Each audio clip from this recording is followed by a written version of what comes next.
Magandang araw, Malacanang Press Corps. Mr. President, you are correct in your information that Saldico was detained by Czech authorities due to invalid travel documents.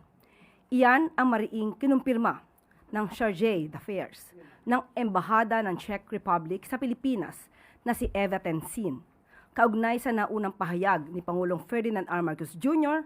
na nahuli at na-detain si Zaldico at sumailalim sa kustodiya ng Czech Republic. Ito ang naging pangbungad ni CDA Tensin nang tanungin siya ng Pangulo kaugnay sa naging estado ni Zaldico noong hawak pa siya ng Czech Republic. Walang pasubali, walang pagkakamali sa naging pahayag ng Pangulo para sa taong bayan. Kahapon, Miyerkules, nakipagpulong ang Pangulo kay Ms. Tensin at French Ambassador to the Philippines, Marie Fontanelle, kaugnay sa kaso ni Ko. Dito ipinahayag ng Pangulo ang kanyang pagkadismaya matapos na marilis ang puganting si Ko mula sa kustodiya ng Czech Republic at nanatiling nasa Europe. Hiniling din ng Pangulo na maliwanagan at maipaliwanag at iginiit na hindi dapat maging kakulangan ng ibang bansa para sa mga tumatakas sa kamay ng batas sa Pilipinas. Gayunman, pinagtibay ng Pangulo ang matibay na ugnayan ng Pilipinas sa Czech Republic at France na nakaangkla sa democratic values at pagrespeto sa rule of law.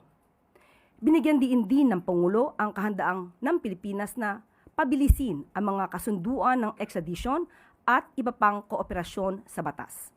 Sa huli, muling tiniyak ng Pangulo na gagawin ng pamahalaan ang lahat ng legal at diplomatikong paraan upang maibalik sa Pilipinas ang puganting si Zaldico, upang harapin ang graft at malversation cases na isinampa laban sa kanya dito sa Pilipinas.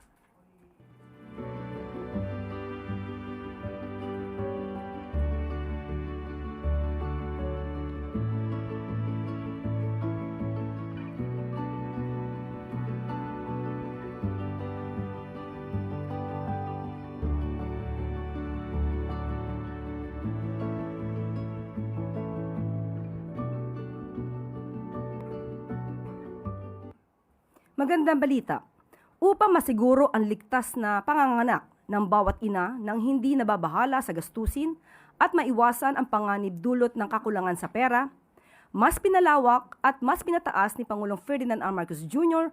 ang maternity benefits ng PhilHealth simula ngayong araw, April 30. Saklaw nito ang normal delivery na itinaas sa 29,000 pesos mula 9,750 pesos at cesarean section na magiging 58,000 hanggang 62,000 pesos mula sa dating 37,000 pesos. Binigyan diin ng Pangulo na sa ilang kaso, lalo na kung sa ward, maaari na ring wala ng bayaran kahit na pribadong ospital. Pinalawak din ang prenatal care mula 4 hanggang 8 check-up kasama ang bakuna at laboratory test, at may postnatal follow-up visits pa. Muli, naninindigan si Pangulong Marcos Jr. na simple lang ang layunin ng pamahalaan, matiyak na ang bawat ina ay makakapanganak ng ligtas at hindi mag-aalala sa kung saan kukuha ng pambayad sa ospital. Nais din ng Pangulo na walang buhay ang malalagay sa panganib dahil lang sa kakulangan sa pera. Alam natin kung gaano kamahal ang panganganak. May check-up, laboratory test, ospital, at gamot. Maraming ina ang nanganganak na walang doktor. Hindi dahil ayaw nila ng tamang pang-alaga, kung hindi dahil hindi nila kaya ang panggastos. Simula ng April 30, mas pinalawak at mas mataas na ang maternity benefit ng PhilHealth. Sa maraming pagkakataon, kung sa ward manganganak, kahit sa private hospital, maaari nang wala nang babayaran paglabas. Kasama na ang mga bakuna at saka laboratory test. At pagkatapos naman manganak, may 3 follow-up visit na sakop na rin. Simple lamang ang ating layunin. Nais natin matiyak na ang bawat ina ay makakapagpanganak ng ligtas at hindi nag-aalala kung saan kukuha ng pambayad. Maraming salamat po. Ngayong araw ay makakasama natin si Budget and Management Undersecretary Goddess Hope Libiran upang idetalye ang mga features na maaasahan ng ating mga kababayan sa bagong Uplift website. Magandang araw po, Yusek Goddess. Magandang araw po, Yusek Claire, at magandang araw din po sa mga miyembro ng Malacanang Press Corps at sa lahat po ng sumusubaybay sa programa natin ngayong araw. Alam niyo po, noon pong inactivate ng ating pong Pangulong Bongbong Marcos ang Unified Package for Livelihoods, Industry, Food and Transport or UPLIFT, hindi na po tumigil magtrabaho ang Department of Budget and Management sa pangunguna po ni Secretary Rolly Toledo, ang Office of the Executive Secretary na pinangunahan po ni E.S. Ralph Recto, ang DepDep sa pamumuno ni Sec. R.C. Balisacan, at ganun din po ang Presidential Communications Office led by Secretary Dave Gomez para po maisabuhay ang atin pong UPLIFT microsite. So ito pong sense of urgency na ito comes from the fact that in any crisis, timing matters. It is very crucial. So people need to see that help is real, that it is ongoing, and that is reaching them. Because even the most extensive government action means little if people cannot understand or access it. So UPLIFT microsite solves this gap. So what you will see today po is still a work in progress, and there is more we want to build. So this stands as a fulfillment of the President's promise of a coordinated, transparent, and people-centered service for the Filipino people. So now allow me to present and walk you through our updated UPLIFT microsite. So let's start with the design. UPLIFT is anchored on a simple idea that every Filipino deserves to know in clear and honest terms what their government is doing and how they can access these services. So every section, every data point and feature is ready to understand, easy to understand, regardless of one's background or familiarity in government.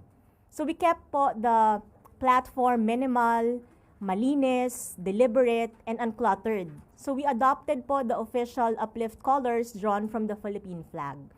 So the landing page is designed as a dashboard which is immediate, organized, and easy to navigate. So we don't want this to become like yung stock exchange report. So we want this to become a public-facing clarity tool built to be intuitive and accessible. So at the center po of the landing page is the main dashboard featuring the 5 key pillars of government response within the white box. So these po represent the core areas of government intervention, from saving lives to ensuring fuel, food, electricity, and direct support to affected sectors. So what you see here, hindi lang po yan mga categories, but results drawn from real agency data. Let me walk you through each one briefly. So for example, under the Saving Lives bucket, we highlight that over 8,000 Filipinos have already been brought home. These are actual data. We also note the range of support provided from financial, from transport and medical assistance to re-employment facilitation, capturing not just the action taken but the support given to each returning Filipino. So under naman po doon sa assisting sectors in need, the impact becomes even more tangible. So as you can see, it is stated there, shown there, that over 1 million transport workers have already received assistance. So from tricycle drivers, from jeepney drivers, or operators to TNBS drivers, service delivery riders. So just below this figure is a link that discloses details on the payout venues for drivers' assistance.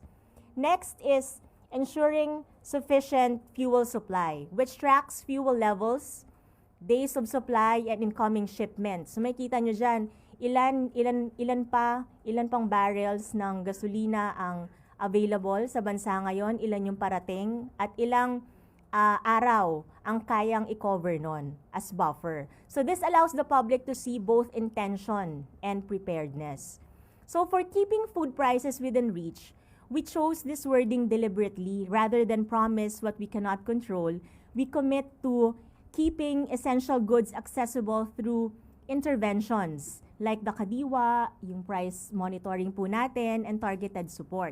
So we also provide food price data across regions, not limited to Metro Manila, based on data from the DA and DTI. So when users select a region, they are directed to a DA-managed worksheet that is regularly updated within the latest prices. Kasi po, di ba, ang reklamo karamihan ng iba nating kababayan, Manila-centric yung response. So, diyan, pinapakita natin, lahat ng mga rehiyon, when they click the link, lalabas yung mga presyo ng mga goods and services per region. So, inclusive po to, whole of nation siya. The last of the 5 core pillars is ensuring electricity supply. Here, we monitor grid capacity. So we also have measures in place to keep the lights on. So when we click the tab at the navigation bar, but in our main dashboard, we provide a regional power situation outlook as reported po by the National Grid Corporation of the Philippines. So there is also a small yellow icon next to this. It is, ang title po niya is Helping Commuters. So this section includes key interventions such as fare discounts, free rides, and toll relief, making assistance easy to find. So when clicked, these would lead to the respective help for public page, which reveals our libreng sakay routes and other relevant information on fare discounts. Para po kapag tiningnan ng tao, clinic nila, malalaman nila saan ba yung mga ruta ng mga libreng sakay, saan sila makaka-avail. So, kumpleto po yan. And there is also, on the right side of the landing page, you will find PBBM in action. So this is a dedicated feed of the President's own words and movements in response to the crisis, featuring po his speeches, press releases, and on-the-ground engagements. So, essentially, this microsite shows that this whole of government response starts at the top, no? And that our President is actively engaged, publicly accountable, and squarely focused on the Filipino people.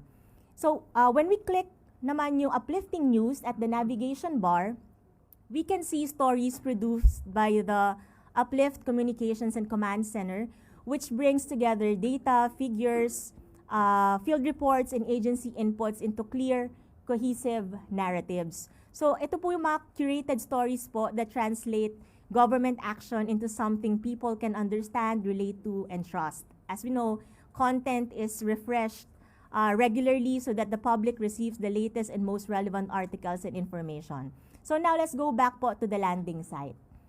So meron po rin dyan na nakalagay yung mga energy conservation tips. Energy conservation tips. So itong section na to, just under the PBBM in action, translates DOE data into everyday actions, practical tips that empower Filipinos to save energy, reduce expenses, and be part of the solution. So below this are the logos of agencies involved in mitigating the impact of the energy crisis. So when you click on them, it will lead you to the respective sites. No? And then on the upper right navigation bar, we have the What is Uplift section, which provides a concise and detailed explanation of the initiative, what it is, how it works, and why it matters. Actually, kahit po, pag chinek nyo sa laptop nyo, just click yung uplift.gov.ph. It is already up and running. Sa Contact Us, yung test site po natin, yung uplift.dbm.gov.ph, ngayon po, na-migrate na natin siya into the official site, which is uplift.gov.ph. Ayan. So, the contact, punta naman po tayo dun sa Contact Us tab, which offers a direct line to the government agencies involved. So, making it easier for users to reach the appropriate agencies when needed. And syempre, dahil po tayo ay advocate ng open government and transparency and accountability, we also created the feedback tab, which creates space for participation, allowing citizens and civil society organizations and stakeholders to share their thoughts, suggestions, and concerns. So yung feedback po submitted through this section is directed towards the BBM's Public Assistance Desk, where it is reviewed and forwarded to the appropriate agency for proper action. And one feature worth mentioning is that the Uplift microsite speaks Filipino, literally. With a single click, the entire platform shifts from English to Filipino. Ayan, because we never want language to be the reason a single citizen feels left out. We also intend po to expand to regional languages like Bisaya and Ilocano, because we know that true accessibility means meeting every Filipino in the language they call their own. So, let's go to the bucket expanded tabs. Now that we have gone through the landing page, let me take you deeper into the navigation tab at the top, which contains our buckets, as mentioned earlier. So, behind each of the pillars is the full breakdown of our responses pertaining to that particular sector or theme. So, sumusunod po kami dun sa consistent 5-part structure or drop-down buttons that take anyone from awareness all the way to action. So, number 1 is yung what the government is doing. So, let's click it. First, this is our plain language explanation of the programs in place and what they aim to achieve. Take saving lives as our first example. Okay. Under this pillar, you will find out more about the government's OFW repatriation or integration efforts, the operations actively bringing Filipinos home from conflict-affected areas in the Middle East, yung mga ahensya po that are coordinating their safe return, and the programs waiting for them when they arrive back on Philippine soil. So from emergency repatriation flights to livelihood assistance and reintegration support, it is all laid out here. So the Learn More button takes you directly to the implementing agency's own page where the full official details are laid out. So no dead ends, no runaround, just a seamless path from curiosity to complete information. Next is help for the public. So when they go to the help for the public segment, this section offers practical everyday steps that Filipinos can take to access the help available to them. So under helping commuters, for example, the platform walks you through everything you need to know about our Libreng Sakay program, which routes are covered, where to board, and what to bring. And then, syempre, meron pong beneficiary testimonials. Because, as we know, numbers tell you how many, but people tell you why it matters. This section features short videos of real Filipinos, the farmer who received rice support, the OFW who made it home safely, and the commuter riding for free, their words, their faces, and their stories. And we also have our fourth drop-down button. We have updates and briefings, which serves as a continuously updated bulletin board for official releases, announcements, and real-time development related to the government's crisis response. So if you click these stories, you go to the some of the implementing agencies' articles or posts. And finally, where the money goes. Yan. So, this presents a transparent breakdown of budget allocations, disbursements, and actual accomplishments, a no-nonsense look at how resources translate into on-the-ground results. Okay? So, ito pong microsite natin is also fully optimized for mobile. So if you check your phones, go to uplift.gov.ph for accessibility and ease of use across all devices. So it adopts a modern scroll-based layout that allows users to navigate content seamlessly in a natural and intuitive flow.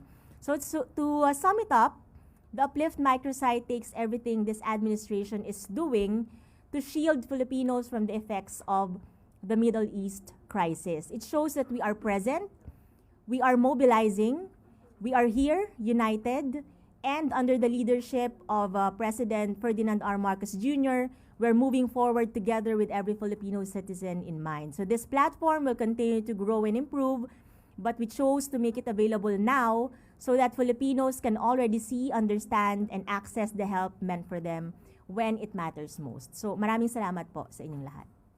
Meron po tayong katanungan mula kay Sam Medinilla, Business Mirror. Good afternoon, ma'am. Ma'am, magtatanong lang po ako regarding po dun sa kung magkano ang funds na expected na magagamit ng government kapag napasa na po yung Uplift bill at saka saan po ito gagamitin. Oh, okay. So at this stage po, the estimated funding requirement for the proposed Uplift interventions is at least 155 billion based po on the preliminary presentation of the Office of the Executive Secretary. However, it is important to note and to emphasize that this figure is not fixed. No?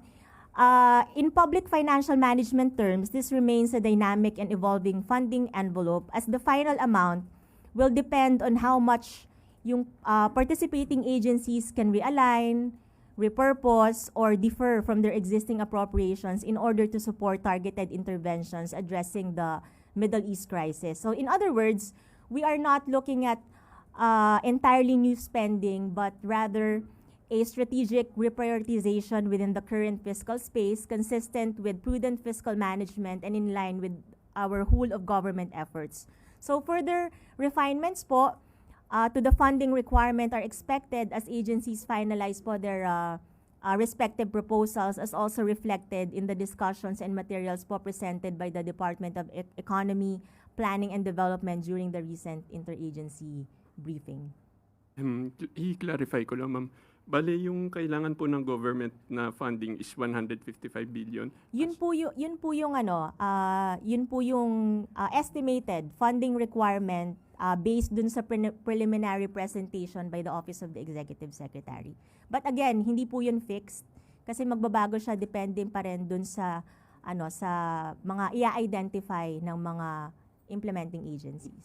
Opo, ma'am. During po yung sa uplift meeting po earlier this week, may na-propose po na parang bill na will allow the government to access yung mga savings from previous years. Tsaka yung parang yung 2-year rule, parang magkakaroon ng flexibility.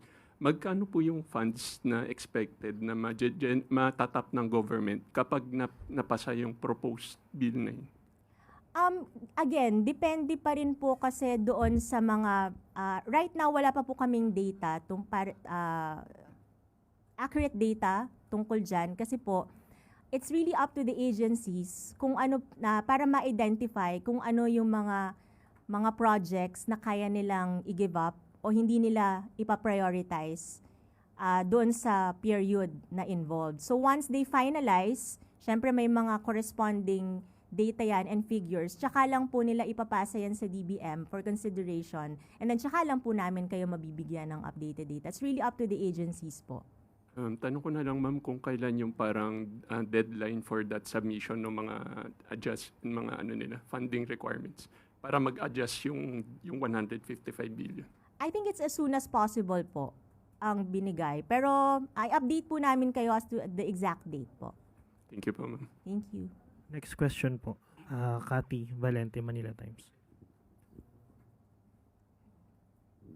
Follow up lang dun sa uplift bill, anong mangyayari daw? Ano pong mangyayari sa budget kung matapos po itong war sa Middle East? So saan po mapupunta yung possible budget kung susobra man?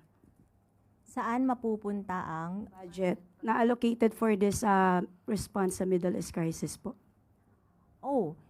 dun po sa mga dun po sa kung saan talaga rin sila nakalaan. Kasi 'di ba sa GAA, naman yan identified yung mga items kung para sila saan sila gagamitin. So kapag hindi siya magamit, may matira, di tuloy-tuloy pa rin po na doon siya i-allocate kung saan talaga siya naka-allocate. And isa pa ma'am, bakit po kailangan natin ng isang microsite? Because at this time where fake news is prevalent, we really want the people to have a single source of truth when it comes to information regarding the Middle East crisis. So ang dami po kasing kumakalat na mga maling impormasyon, may mga kumakalat na balita, walang ginagawa gobyerno, which is not true at all. Kaya po gusto naming makita nila, under po the directive of our President, makita nila kung ano ba talaga yung ginagawa ng gobyerno para sa kanila, dahil po lahat naman ng mga programa, proyekto, yung mga ayuda, mga tulong, lahat naman po yan sila ang true beneficiary. At para na rin po maiwasan na maligaw ng landas dahil po dun sa mga fake news na kumakalat nga. Ay ma'am, hanggang kailan po itong microsite and magkano po yung inallocate nating budget and paano masusustain? Magagamit pa ba to after the Middle East crisis? Yung microsite po, ito po kasi ay ginawa specifically for the Middle East crisis para malaman nyo kung ano yung ginagawa ng gobyerno to uplift the lives or to help the Filipinos, help cushion the impact of the Middle East crisis sa ating mga kababayan. So syempre, as long as there is Middle East crisis, ano po yan, up and running po yan. Wala naman po tayong ginastos dyan. Actually, ang nag-develop po niyan, yung atin pong mga developers sa Department of Budget and Management in coordination with DepDev, OES, and PCO. So wala po tayong ginastos dyan. Gobyerno lang po, wala tayong binayaran. So, ayun po. Next question po, Rafi Ayeng, Daily Tribune. Hi, Asek. Dun sa Uplift microsite, it is included that there are nakasaad doon kung saan napunta ang budget. Pero is the government will consider including the latest government money already shelled out na for those projects? Opo, actually, kapag alam ko doon po sa may sa fuel supply, yung ensuring sufficient fuel supply, kapag tiningnan nyo doon yung where the money goes, makita mo doon yung yung na-release na budget, like yung yung sa Malampaya gas fund na 20 billion pesos. Tapos po, hinihintay lang namin yung data from the implementing agency, which is the DOE, para malaman namin kung magkano na dun sa 20 billion yung nadidisburse. So as long as they give the data, automatic naman po yan na mapapublish po doon sa website. And for those government cash aid naman po na binibigay sa mga drivers, sa operators, makikita rin po kaya ng for more transparency lang po. Makikita po siya doon, sir, Sir Rafi. Pag pumunta po kayo doon sa where the money goes, dun sa helping commuters, makikita nyo po doon kung magkano na yung magkano yung nirelease ng gobyerno para doon sa ayuda para sa yung mga fuel subsidy, 'di ba? Yung mga ganyan, yung mga fare discounts for MRT, LRT. And then makikita rin po yung magkano yung na-release namin at magkano yung na-disburse ng agency. So this is not, as I mentioned earlier, so this is not merely a report. This is a public-facing clarity tool. This is a transparency tool. Para makita nyo na we are open, we are transparent, and we are ready to face accountability. Next question po, Harley Valbuena, IBC 13. Ayusek. Ma'am, Hello since po. the Uplift microsite promotes transparency, will this help us prevent any possible corruption or irregularities in spending the funds for the programs under the Uplift? I believe so, sir. Kasi, syempre, Sir Hardy, kapag nakikita ng tao right there, no, na ito na pala yung mga nagastos, tapos, syempre, it will be, as mentioned kanina, sabi ko, transparency tool siya. So, kapag yung mga information ay readily made available, it will be open for public scrutiny. So, yung mga civil society organizations natin, mga ordinaryong mamamayan, makikita nila magkano, tapos gumagalaw ba yung pondo o na-release na ng gobyerno yung ganito, bakit yung disbursement ng ahensya mababa pa rin. So, yun nga, public transparency tool siya, mababantayan ng tao yung galaw ng pera at makikita rin natin kung paano yung nagiging performances ng yung mga implementing agencies as to how they spend yung kanilang mga allocated budget. At meron din po tayo dong yung feedback section kung saan po yung mga civil society organizations, even ordinary students, mga individuals, teachers, even mga fisher folks, yung mga drivers, pwede po silang mag-send ng feedback So kapag may mga questions sila about budget, sasagutin po yan ng appropriate agency. So talagang ito po ay transparency at its finest.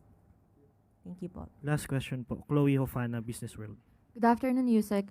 Governor Remolona said the Monetary Board expects the fiscal policy to be more stimulative. However, analysts argued that accelerated spending would do nothing if no new appropriations will be made. That will help subsidize vulnerable households and sectors. Do we have the fiscal space for new appropriations amid the suspension of excise taxes on some fuel products and subsidies? Oh, that I cannot answer kasi hindi ko pa po sila nakausap. Pero as soon as makapagbigay sila ng official statement at mapag-usapan siya sa DBCC, we will update you po. Okay, just another question, ma'am. Meron na po bang update sa target setting since the levies on kerosene and LPG are currently suspended? And how would that impact revenues, and are there plans to adjust collection targets? Again, that's that will be part of the discussion po ng Development Budget Coordination Committee. So I believe magkakaroon po ng meeting next month ang DBCC at isa po yan sa mga possible na pag-usapan. And i-update po namin kayo once may data na available. Thank you po. Thank you. Additional question po. Alvin Baltasar, Radyo Pilipinas. Yusek, good afternoon po. Pahabol lang. Yusek, nabanggit nyo kanina yung ayuda. Kamusta po yung budget natin since ang dami nating sinasubsidize, ngayong tuloy-tuloy pa rin yung crisis sa Middle East. Hindi pa ba natin gagalawin yung unprogrammed appropriation? Wala pong ayuda sa unprogrammed appropriation for fiscal year 2026. Kung makikita nyo po, parang nakafocus lang yun sa support to foreign assisted projects and yung revised AFP modernization program. As of now, meron pa rin naman po tayong pondo at in case po na magkulang yun, pwede naman pong mag-request ng additional budget ang implementing agency via the contingent fund, but subject po yan sa approval ng Office of the President. Thank you po, Yusek. Pahabol din po. Tristan Nodalo, Newswatch Plus.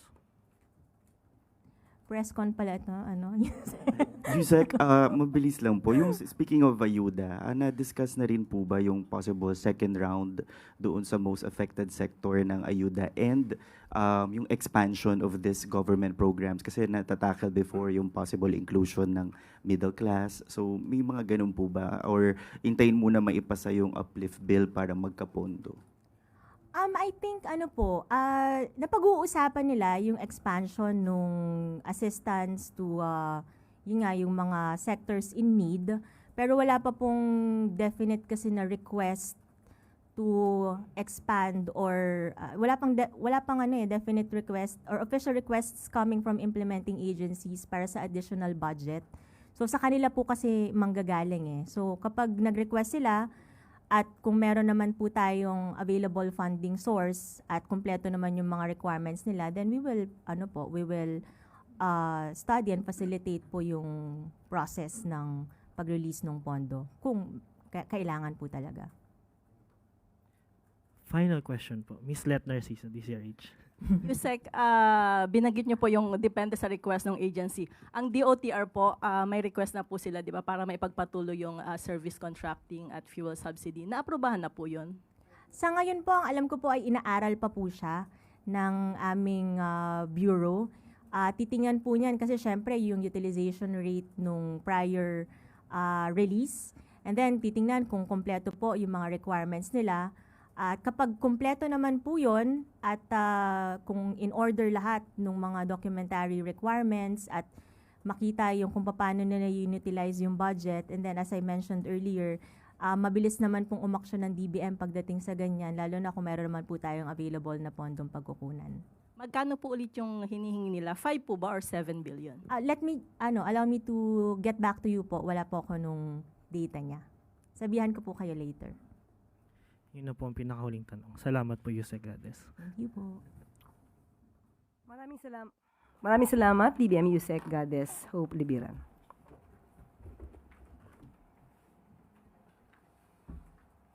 At maaari na po akong tumanggap ng inyong mga katanungan. First question po, Chloe Ufana, Business World. Good afternoon, Yusek.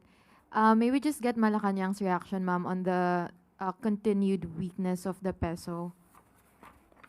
Opo, medyo nabalita nga po yan, kaya hiningi ko na rin po ang komento ni DepDev Secretary Arsenio Balisacan. On the record low value of the Philippine peso relative to the US dollar, ang sabi po niya, depreciation results from overlapping factors, mainly external to the Philippine economy. There are two major ones. One is the unusually strong US dollar, which is pulling capital toward US assets and away from emerging markets like the Philippines.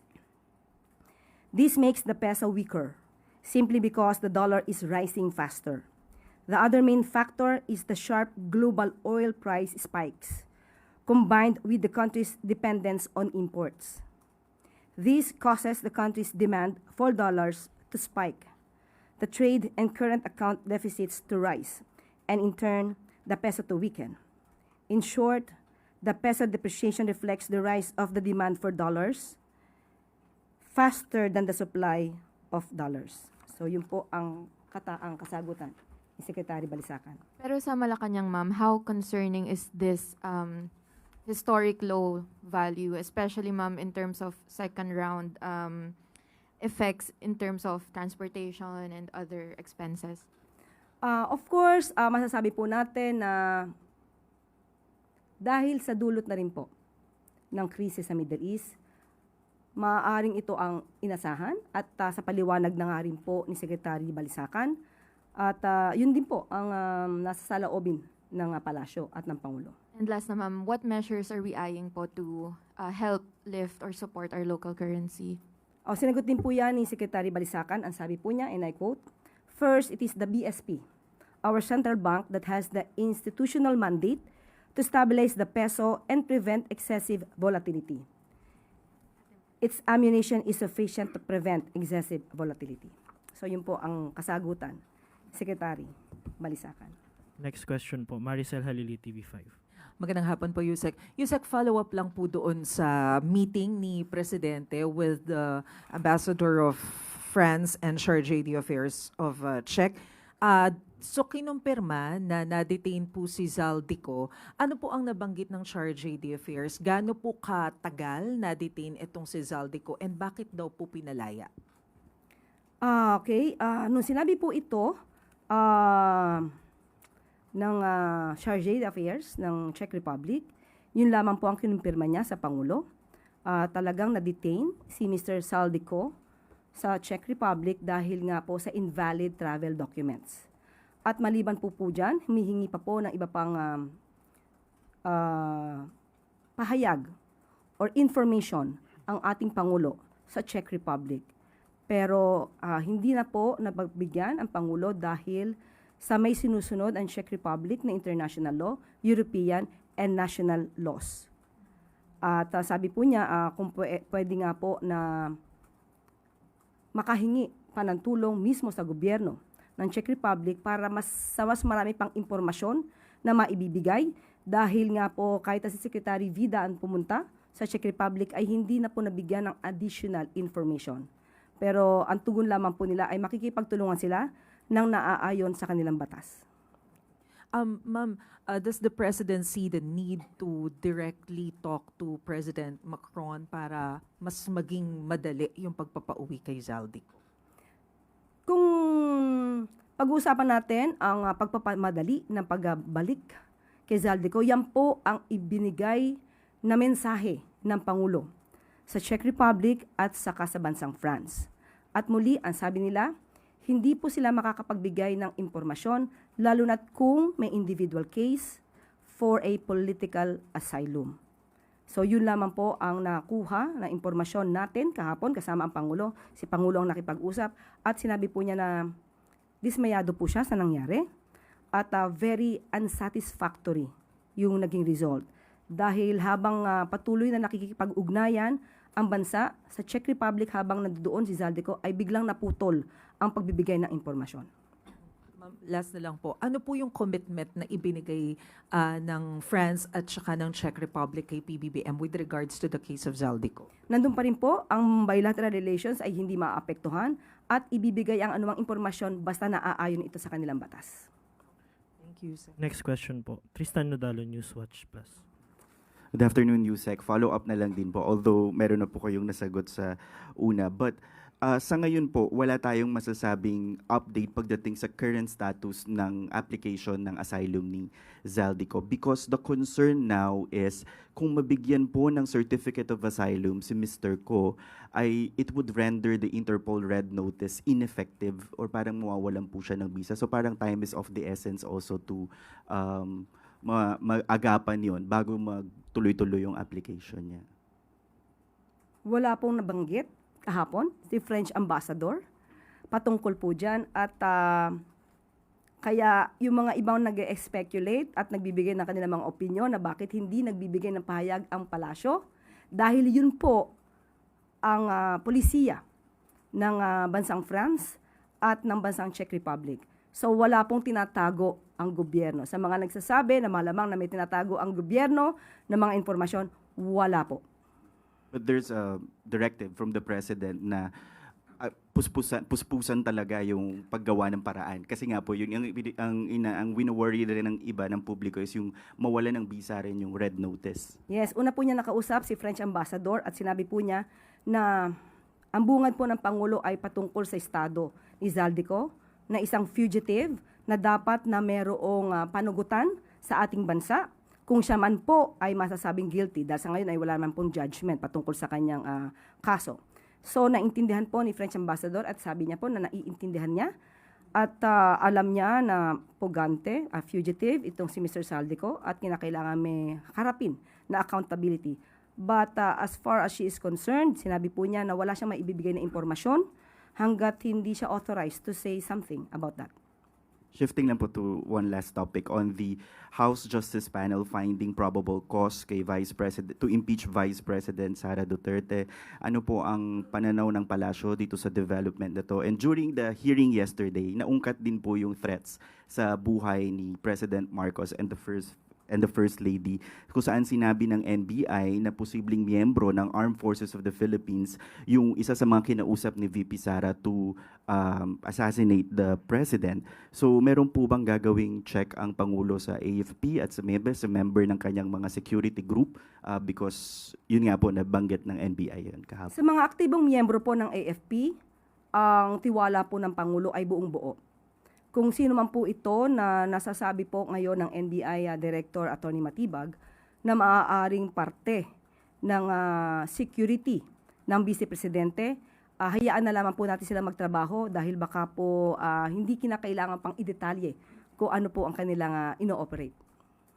Pero on the impeachment, ma'am, yung development na nakahanap ng probable cause. Yan po ay trabaho ng Kongreso. Kung nakita po natin ang boto dahil nakita naman nila sa pamamagitan ng kanilang hearing na naganap at may mga ebidensya na ipakita. So, ang pagdedesisyon nila ay naaayon naman sa kanilang mga nasaksihan. Susunod na magtatanong po, Rafi Ayeng, Daily Tribune. Hi ma'am. Doon po sa meeting, napag-usapan po rin kaya na isama sa request yung pagpapabilis ng red notice kasi since nasa France po yung headquarters ng Interpol.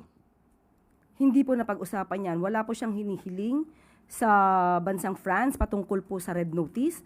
Ang hinihiling lang po niya sana ay makapagbigay ng mas marami pang impormasyon at ipinagbigay alam niya ang estado ni Mr. Zaldico patungkol po sa hinaharap niyang kaso sa atin.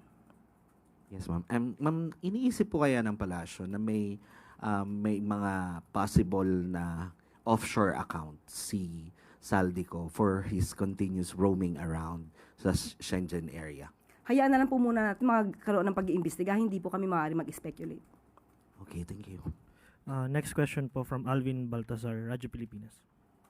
Yusek, good afternoon po. On other matters, Yusek, yung pagpapabalikat ng subsidy sa mga consumer, naaayon daw po doon sa Expanded Lifeline Rate Act kung saan sa mga electricity consumers nga kinukuha yung discount or billing para sa diskwento naman ng for peace and other sectors. Anong nakikita ng palasyo na win-win solution para dito, para patas naman kapwa doon sa mga nakikinabang sa benepisyo at on the other hand, doon naman sa panig ng mga middle income earners? Ito naman po ayon sa record ay nagsimula pa noong 2001 sa panahon ni dating Pangulong Gloria Macapagal Arroyo. At ito ay na-extend sa panahon ni dating Pangulong Noynoy Aquino at na-extend ito for 20 years. At sa panahon ni dating Pangulong Duterte, lumawak pa ito hanggang 50 years. So ito'y matagal ng batas na i-extend na lamang. At siguro ang pinakamaganda rito, mabusising muli ng Kongreso kung ano ang nararapat para sa magkakaroon tayo ng balanse na pagtulong sa ating mga kababayan. Okay. Thank you, Yusek. Yusek, bukas, Labor Day, Good news po ba ang Pangulo na i-announce kung sakali? Ayoko pong pangunahan ng Pangulo. Pero meron po, Pero meron po siyang event tomorrow. any good news para sa mga manggagawa? Meron po. Ayokong i-preempt. Ayokong pangunahan. Thank you po, Yusek. Huling tanong po, Ivy Reyes, Bilyonaryo. Yusek, good afternoon po. With the identity of 9 civilians killed in Toboso Negros confirmed, the ASEAN Parliamentarians for Human Rights called out the chairship of the Philippines and said we're allowing the AFP to violate international humanitarian law. Meron po silang sinabi doon na a government that kills civilians and calls them terrorists cannot lead a region toward democratic governance. Okay, tanong ko, Ivy. Ito ba ay decision na nila? May decision na ba silang nakuha? Is this a conclusion? Is it already a decided situation?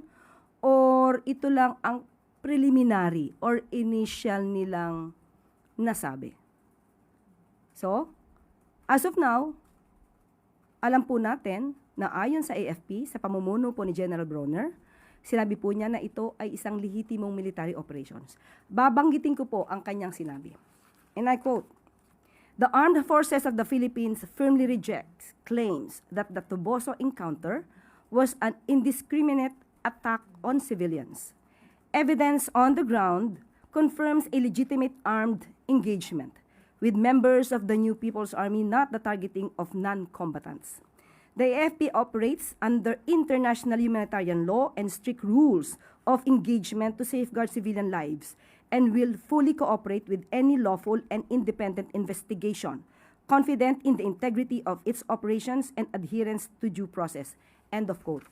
So, sa atin po, maganda po naman talaga na mayroong mga ahensya na tumitingin at nangangalaga ng karapatang pantao. Pero sa atin, hindi po siguro dapat muna magbigay ng konklusyon kung wala pang full-blown hearing, trial, na masasabi natin na meron ng mga taong guilty sa sinasabing violation of human rights. But Yusek, kinumpirma po mismo ng CPP na hindi sa kanila yung 9 civilians po, hindi miyembro ng NPA. So they're calling for accountability, yung ASEAN Parliamentarians for Human Rights, for the AFP to take accountability for the deaths of those 9 civilians. Any comment po? Of course, nakikiramay po tayo kung meron mga taong nabawian ng buhay. Pero as of now, kung yan po ang sinasabi nila, meron din naman pong version ang AFP. Kaya kinakailangan po talaga na masisinang pag-iimbestiga rito at open naman po ang AFP patungkol dito. Yusek, may tanong po from SOC Sergeant and BARM through the PIA kay Dave Castillo, DXJR 94.3 Power Radio Mid-Sayap. Maraming Pilipino ang patuloy na nangangamba tungkol sa kakulangan ng trabaho at tumataas na gastusin sa araw-araw. Ano po ang mga bagong programa ng pamahalaan ngayong taon na nakatuon sa paglikha ng mas maraming trabaho at pagtulong sa mga pamilya na makayanan ang tumataas na halaga ng pamumuhay? Opo, tinanong po natin mismo ang DOLE patungkol dyan at may maganda naman po silang balita. Ayon po sa DOLE, sa ngayon atin pong pinagtutuunan ng pansin ang pagpapalakas ng ating employment facilitation sa pamamagitan ng DOLE at Public Employment Services Offices sa iba't ibang LGUs. Kasabay nito ang pagpapatupad pa rin ng youth employability programs ng DOLE tulad ng Special Program for the Employment of Students, Government Internship Program at Job Start. Sa mga naghahanap ng pagkakakitaan, nariyan po ang Livelihood Program, hindi lamang ng DOLE kundi pati na rin ng DTI at DSWD. Kasama na rin po dito ang OWA at DMW. Meron din naman pong tupad na nagbibigay naman ng temporary employment. So sa ngayon, yan po ang kasagutan ng DOLE. Hindi po papabayaan ng ating pamahalaan at ng ahensyang DOLE na kayo ay manatiling walang trabaho. So kapag ka po, nakita naman po natin mga job fairs na ipinapatupad po, magbigay lang din po kayo ng oras at baka kayo po ay maging swerte na makakuha agad ng trabaho. Yun na pong huling tanong, Yusek. Back to you po. At bago tayo magtapos, masaya kayo dahil sa microsite. Maraming salamat. At na-open po ninyo. Nagpapatuloy na maging produktibo at makabuluhan ang linggo para kay Pangulong Ferdinand R. Marcos Jr. Ngayong araw ay tumungo ng ang Pangulo sa Leyte upang saksihan ang inaugurasyon ng Small Reservoir Irrigation Project sa Barangay Hibulangan, sa bayan ng Bilyaba. Malinaw ang hangarin ng Pangulo ang palakasin pa ang suporta ng national government sa sektor ng agrikultura sa pamamagitan ng paghahatid ng mga proyektong may hatid na ginhawa sa ating mga magsasaka. Kabilang ang Hibulangan, or rather Hibulangan, yes, Ismo Reservoir Irrigation Project, sa malawakang irrigation campaign ng pamahalaan upang patatagin ang ating mga sakahan lalo na sa panahon ng tagtuyot. Sa tulong ng nasabing irrigation project, hindi na kailangan pang umasa sa ulan ang mga lokal na magsasaka para lang makapagtanim. Sa tulong ng mas malapit na irrigation projects, may pagkukuhanan na sila ng supply ng tubig. Walang patid ang produksyon, patuloy lang ang daloy ng kita. Tinatayang aabot sa 2,750 hectares ng agricultural land ang makikinabang sa reliable water supply mula sa proyekto. Kung noon ay 1 ani lang kada taon ang kaya ng mga magsasaka, ngayon ay maaari pa itong maging 2 o higit pa. Kapag steady ang supply ng tubig ng mga magsasaka, mas maganda ang ani, mas masagana ang kanilang buhay. Inaasahang makakatulong ang irrigation project sa halos 2,000 magsasaka mula Villaba, Matag-Ob at Cananga. Matapos ang inaugurasyon, bumisita naman sa Tacloban si Pangulong Marcos Jr. upang pangunahan ang turnover ng financial assistance mula sa Social Civic Projects Fund at kamustahin ang presidential scholars. Makakatanggap ng 200,000 pesos ang bawat barangay kung saan 100,000 ang mapupunta sa financial assistance ng mga scholars at ang natitira namang 100,000 ay para sa ibang priority projects ng barangay. Gamit ang nasabing pondo na nakalaan sa edukasyon, matutulungan din ang mga eskolar na makatapos ng pag-aaral at makamit ang kanilang mga pangarap. Layunin ng Pangulo na iparamdam sa ating mga lokal na pamahalaan ang matatag na suporta sa national government sa kabila ng mga pagsubok na sama-sama nating hinaharap. Maliban dito, personal ding sinaksihan ni Pangulong Marcos Jr. ang rice distribution sa ginanap na Eastern Visayas, Bawat Bayan Makikinabang program sa Tacloban City Convention Center. Batid ng Pangulo na noon ay matagal nang dumating sa mga LGU ang tulong mula sa national government. Kaya naman, minarapat niyang pabilisin ang proseso para ramdam agad ng mga residente ang progreso. Mula sa Local Government Support Fund, naglaan ang gobyerno ng pondo para sa Bagong Pilipinas Rice Program para tiyaking agad nakakarating ang pondo sa lokal na pamahalaan. Kapag mas mabilis ang dating ng budget, mas mabilis mararamdaman ng taong bayan ang ginhawa. Layunin din ng rice distribution program ng pamahalaan na siguruhing sapat ang supply ng pagkain ng bawat pamilyang Pilipino. Sa ilalim ng programa ay makakatanggap ang mga benepisyaryo ng 10 kilong bigas kada 2 buwan ngayong 2026. Hindi lang mga benepisyaryong pamilya ang nakikinabang sa programa dahil binibili ng pamahalaan mula sa local farmers ang dekalidad na bigas na pinamimigay sa ating mga kababayan. Maliban sa mga aktibo ngayong araw, or rather aktibidad ngayong araw, naging abala din ang Pangulo sa kaliwat ng kaganapan sa kanyang dinaluhan ngayong linggo. Lunes, April 27, ay tumungo ang Pangulo sa Roa City sa Capiz upang pangunahan ang rice distribution para sa mga benepisyaryo ng Bawat Bayan Makikinabang program. 500 pamilya kabilang ang mga mula sa vulnerable sectors at mga miyembro ng samahan ng mga magsasaka ang nahandugan ng dekalidad na bigas. Sa parehong araw din ay personal na sinaksihan ni Pangulong Marcos Jr. ang mass oath-taking ng libu-libong teachers and school heads mula Western Visayas. Ginanap ang mass oath-taking bilang pagkilala sa mga bagong promote na guro sa ilalim ng Expanded Career Progression System ng pamahalaan. Martes, April 28 ay nagbigay ng talumpati si Pangulong Marcos Jr. sa 2026 National Invention Contest and Exhibits Awarding Ceremony, kung saan ay naghayag siya ng suporta sa Filipino inventors. Sa parehong araw ay pinamunuan naman ng Pangulo ang ika-5 Uplift Committee meeting kung saan tinalakay ang mga hakbang ng pamahalaan upang pagaanin pa ang pasanin ng mamamayang Pilipino sa kabila ng nararanasang global energy crisis. Kahapon lang, April 30, ay pinamunuan ni Pangulong Marcos Jr. ang Joint National and Regional Peace and Order Council meeting sa Malacanang. Layunin na nasabing pagpupulong na palakasin ang koordinasyon sa pagitan ng mga ahensya ng pamahalaan upang mapanatili ang kapayapaan at kaayusan sa bansa. Bukas naman, Mayo 1, ay nakatakdang dumalo si Pangulong Marcos Jr. sa 124th Labor Day Disenteng Trabaho para sa Lahat program sa General Santos City. Personal din na sasaksihan ng Pangulo ang gaganaping bawat bayan makikinabang program sa parehong lungsod. Bilang pagtatapos, sa kanyang araw ay nakatakdang tanggapin ni Pangulong Marcos Jr. sa isang courtesy call ang current President ng Olympic Council of Asia, His Excellency Sheikh Johan bin Hamad Al Thani.